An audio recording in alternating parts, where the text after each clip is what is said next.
Okay, I'm going to try to start a new video series here. This is going to be a recap of AEW Dynamite from January 2021. I thought this would be a good way to kind of keep up with the, underrated Dynamite matches throughout the year, and also touch on, some of the promos and storylines and just the overall feel of AEW for each and every month.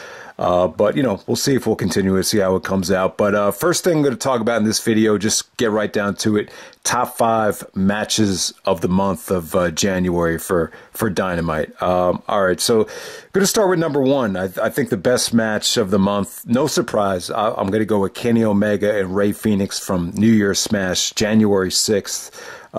New Year's Smash night 1 to be exact. And yeah, just an awesome match between Omega and Rey Fenix. Take nothing away from these guys. I just thought this was athletic. It was crisp. It was exciting.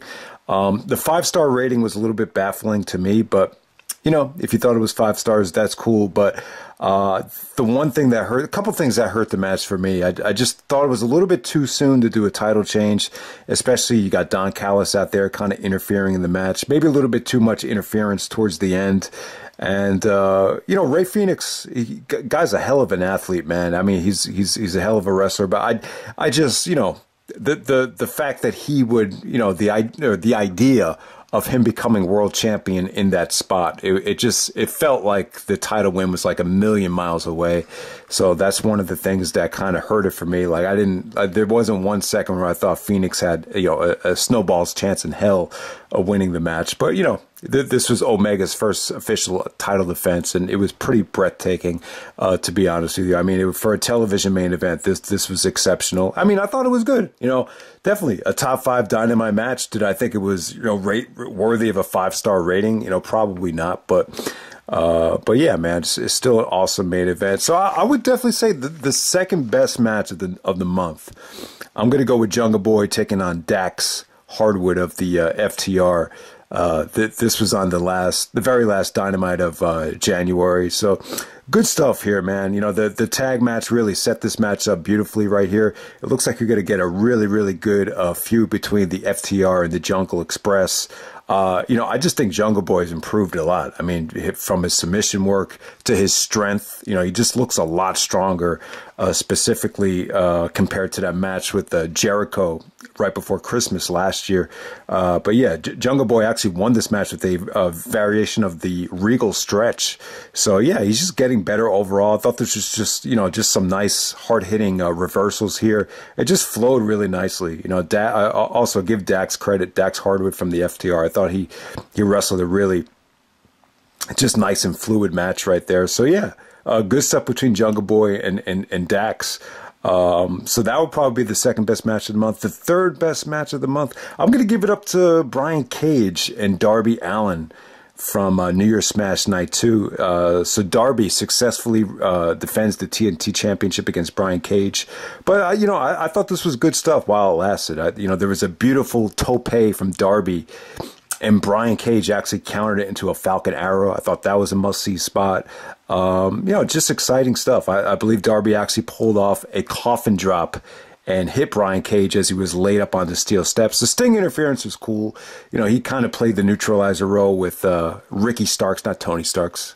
That's Ghostface Killer, but or Iron Man. But Ricky Starks interfering, and Sting actually hit him with the baseball bat. So yeah, I mean the alliance between Darby Allin and Sting, it's cool, man. It's cool, especially I specifically remember Cody. When the pandemic started, he really put over Darby huge, saying he was like a younger Sting. So I really do. I enjoy the alliance between Sting and Darby, but it definitely feels like a work in progress right now. And yeah, Cage and Darby, very compelling main event. Nowhere near as good as Omega and Rey Fenix, but it was a worthy follow up to that. All right, I'm going to say fourth best match of the month. I'm going to give it up to the Young Bucks and the Good Brothers taking on the Dark Order, that last main event right there. Yeah, so the Young Bucks are it's kind of weird what's going on with them. It kind of feels like they're playing the tweener role. It definitely looks like Don Kallus is trying to split Omega up with the Young Bucks. It just seems like there's a lot of stuff going on there, but this was a rekindling of the Bullet Club teaming up together against the Dark Order. But yeah, the story of this match for me was actually the Dark Order. I thought John Silver looked exceptional. I remember John Silver from PWG, and he was good back then. And I just think he really is. He's short, he's stocky, but he's really good though, man. He's really an exceptional worker. And the other guy, Stu Grayson, who I believe is actually player Dose, I thought he probably had his best showing in AEW so far. So I just thought the Dark Order, they actually, it came across like they were playing the babyface role quite nicely there. I know Jericho actually touched on this match. He thought maybe a little bit too much power bombs on the ring apron. That didn't take away from the match for me, but the Good Brothers hit their finisher, and then Young Bucks actually hit the Meltzer driver to get the victory there. That was a good, solid 8-man tag main event. So that was good enough to be at number 4. And I would say the 5th best match of the month. I'm going to go with the FTR and the Jungle Express from January 13th. I believe that was New Year's Smash Night 2. Yeah, so good stuff there. Marco Stunt, he's small, but it's exciting to watch him in the ring in that match. I believe it was Marco Stunt and Jungle Boy going up against the FTR. But the FTR, they played dominant heels there, but the match exceeded expectations. Even Jim Ross was a little bit surprised at how well Marco Stunt hung in there with the FTR. And, that's, I guess, if they do have a match at Revolution, this is the match where the feud really, escalated and took place. And it got to the point where for the Jungle Boy match against Dax, they actually, handcuffed, everybody on the outside so they wouldn't interfere. So yeah, good stuff there. But, so those are the top 5 matches of the month. I'll just put them in the description. This is more of just, this video is just going to be more of just something you could come back to reference to in terms of, what really stood out from January. But that's about it. I really don't think there's any other matches that were really, that great. The Inner Circle tag was kind of, I don't know. I really didn't care for that. I just thought it was a little bit too botchy at certain points. It was a little weird. But yeah, that's pretty much it. I would definitely, the match that really kind of disappointed me more than anything was Pac versus Eddie Kingston from January 13th. That opened up Dynamite. I was going to say Impact, but yeah, I just expected Pac and Kingston to just get a better platform, but they kind of just used that match to set up the match between Eddie Kingston and Lance Archer. But yeah, in terms of Dynamite for January 2021, while you did have some good matches, I just felt like the overall feel of the company is definitely lacking. I don't know. I don't know what it is. I think there's a couple of issues, and I saw Booker T uploaded the video responding to Bully Ray saying that AEW has glaring issues right now. The issues, like, they're not like, I don't think they're going to turn anybody away, but I just think they're going through a lot right now, especially with a lot of the celebrities, a lot of the promotion stuff. You got Cody, trying to promote this this game show on TNT, and then you have the celebrities like Snoop coming out. Then you're also trying to incorporate Shaq into the show to get eyeballs on the product. And then on top of that, too, you got guys like Sting, Taz, and Jericho, guys that really aren't, able to wrestle day in and day out. So I just think the company is a little bit too promo-driven, storyline-driven, faction-driven. It just feels like the wrestling is just not... it's not a great company for one-on-one wrestling right now. If you have like a one-on-one wrestling type of craving, I just don't think AEW is really doing it right now. But even though you did get some pretty good matches throughout the month, it just doesn't offer a lot of that right now. But yeah. Just want to touch on some of the best promos of the month. Really, there wasn't a lot of good promos. There's really only 2 that really stand out. So I'll try to touch on some of the most important promos here. You had the Inner Circle tag team slut promo. So basically, Jericho kind of announced that we're going to do a 3-way tag match with the whole Inner Circle, and the winner would actually get a either a tag team title shot, or they would enter themselves into the tag team title tournament. I forget exactly what it was, but I like the fact that Sammy actually called Jericho a tag team slut, because it was funny, because it really does make sense, because Jericho and Sammy were the sex gods, and now Jericho wants to tag with MJF. And, you know, you also had Santana and Ortiz, who originally thought they were in the Inner Circle because they were groomed to be the tag team champions. So that was a pretty good promo right there. But yeah, basically this whole Inner Circle storyline, you know, I'm not a huge fan of it. You know, I know Jericho talked about how, you know, this is long-term booking done right, but I really just, there's just so many guys in the Inner Circle that I just feel are just there. Like I feel like Hager's just there.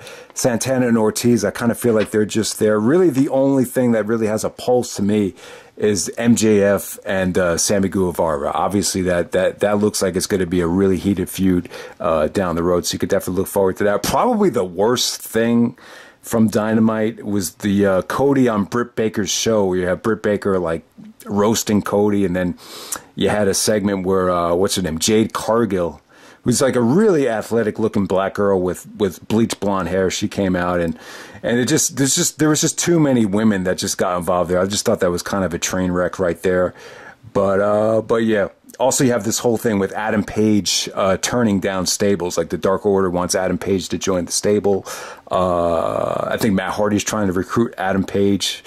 So you have this whole thing with, you know, Adam Page being a loner and, you know, dressing in his, you know, away from the locker room, and Matt Hardy trying to console him. And you have Matt Hardy as a heel now with Private Party. So that's cool. I think to change the direction of Matt Hardy and Private Party. Private Party are officially heels now, given the way they won their tag match with, I think they were in a 6-man tag with Matt Sydal and the up-and-coming high-flying young team. I can't remember the name of it. Also, you had another segment with Don Callis and the Young Bucks, where a lot of tension there. I don't know what's going on there. It definitely seems like Kallus is trying to divide the Bucks and Kenny Omega. So down the road, it definitely looks like there's going to be a lot of, you know, Omega working against the Bucks in some form or fashion. Should be interesting to see who Kenny Omega, you know, tags up with in a lot of those matches. You know, I really didn't care for a lot of the Sting and Taz promos. Really didn't. Taz is just coming off a little bit too over the top. Like he's trying to act like he's this thug from Red Hook. I don't know, man. And some of the segments with Sting and Darby, I'm just going to be honest, like they feel a little bit forced right now, like especially that Hoodlum promo where they started just like cracking the glass with the bats and all that stuff. But, you know, I'm going to say, you know, it still wasn't a great promo, but the Cody Rhodes and Arn Anderson promo where they were talking about Shaq and really putting over, you know, this is Shaquille O'Neal, you know, arguably the most dominant NBA player of all time, 19-year career. You know, it wouldn't be smart to pass up on the exposure and the opportunity for AEW to do a tag match with Shaq with all the eyeballs on the product. And Arn Anderson actually referenced how, you know, Dusty actually flew home so he could see the birth of Cody back in 1985. And, you know, Cody started crying because, you know, he was thinking about not doing this match because Brandy had just gotten pregnant. So just because Cody, you know, shed some real tears, I would definitely say that was probably the best promo of the whole month right there. But and then you saw some more tension between Sammy Guevara and MJF. But, you know, overall, man, I have to say I was a little bit, you know, trying to go back and watch these shows in order for the month of January. I was just a little bit like underwhelmed with the whole feel of the product. I think that's one of the issues. Just maybe just too many stables. Maybe we're trying to get too many celebrities like Snoop and Shaq, and maybe too many you know, ex-WWE guys, ex-TNA guys.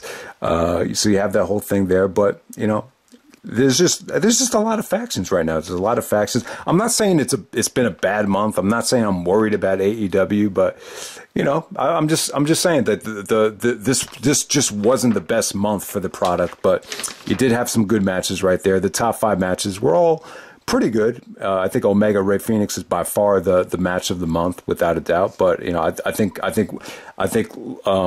the end of the year, I think Jungle Boy versus Dax Hardwood, it's going to be one of those sleeper matches that I think a lot of people might forget about. But it was really an underrated match. So that's pretty much it, guys. That's AEW for January 2021. If this video comes out good. Maybe I'll keep doing it, but we'll see what happens. I wasn't, like, you could just tell by the tone of my voice, like I wasn't thrilled, watching these Dynamite tapings at the end of the month. I just wouldn't say it was a very pleasant viewing process throughout this whole thing. But, that's television right there. I'm not the best guy to evaluate television because I'm not a huge fan of like wrestling on television. I'm more of a pay-per-view guy. Like, I feel like if you put together a good video package and deliver a good pay-per-view match, then that's all you really need to do. I'm not the best guy to be talking about, what really works on television, because a lot of times, especially with Ring of Honor in the past, like I've just never been a huge fan of the format of wrestling on TV. But yeah, man, that's pretty much it. That's AEW January 2021, and I'm out.